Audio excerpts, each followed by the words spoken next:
Happy Friday. Weekend's coming. I hope you have a nice one planned, even if it's a little bit wet.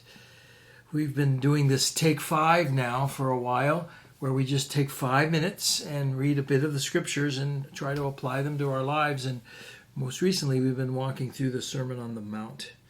Sermon on the Mount, Christ's first sermon to his disciples.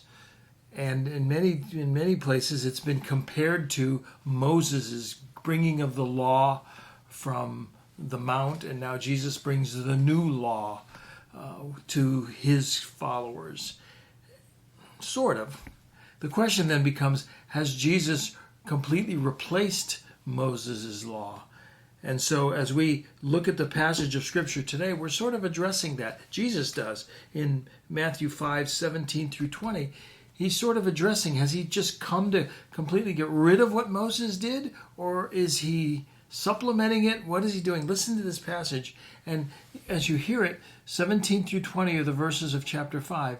The first two verses, 17 and 18, Christ's relationship to the law, to the Old Testament, and then the Christian's relationship to the law, to the Old Testament. So listen as I read. I'll read the first two verses, and then I'll read the next two. Jesus says, "Do not think that I've come to abolish the law or the prophets." Okay, got that? I didn't come to get rid of the law and the prophets. Is sort of his summary of the Old Testament. I did not come to abolish the law or the prophets. I have not come to abolish, but to fulfill.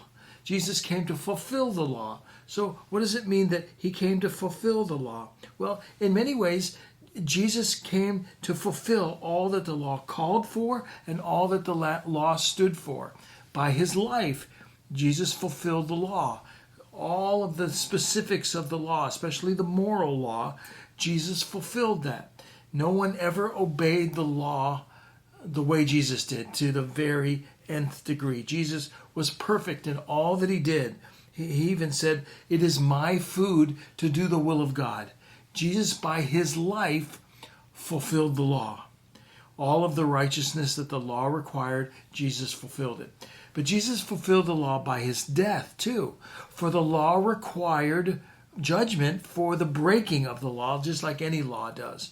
And Jesus' death fulfilled the law's requirement for judgment. So if you are a murderer, the law would require your judgment.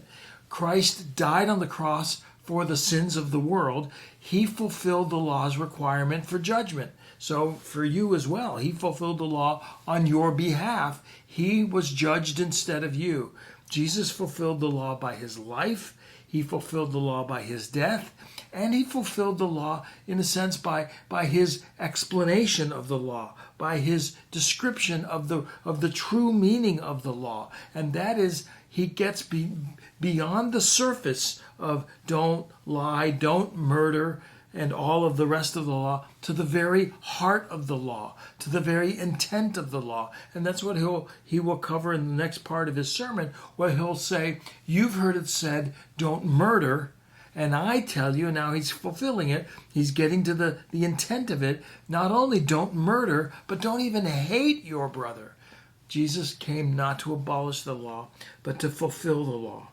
And then he says, "For truly I say to you, until heaven and earth pass away, not an iota," the smallest little letter of the Hebrew alphabet, literally the yod, "nor a dot." Even the tiny little, almost punctuation mark, but not really. It would almost be like saying, when he says, "For not an iota or a dot will pass away until all the law is accomplished."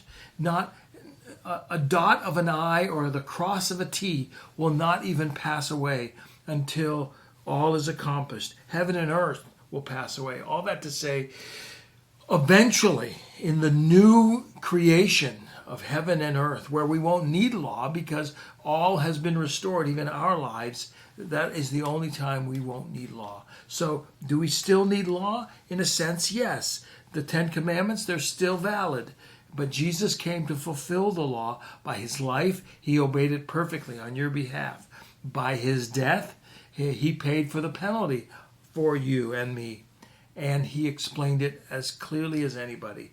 The obedience of the law is not just your outward actions, it's your very heart. And he'll get into that in the days to come. So we end with that because it's 5 minutes. We're going to have to finish the second half of this passage, verses 19 and 20, on Monday, and that is the Christian's relationship to the law. Okay, so as you go this Sunday, as you go to church this Sunday, are you fulfilling the law? In a sense, yes, you're obeying the call to gather to worship, but you are doing it because Christ fulfilled it for you. You're doing it out of gratitude. That's it. I'll see you Monday.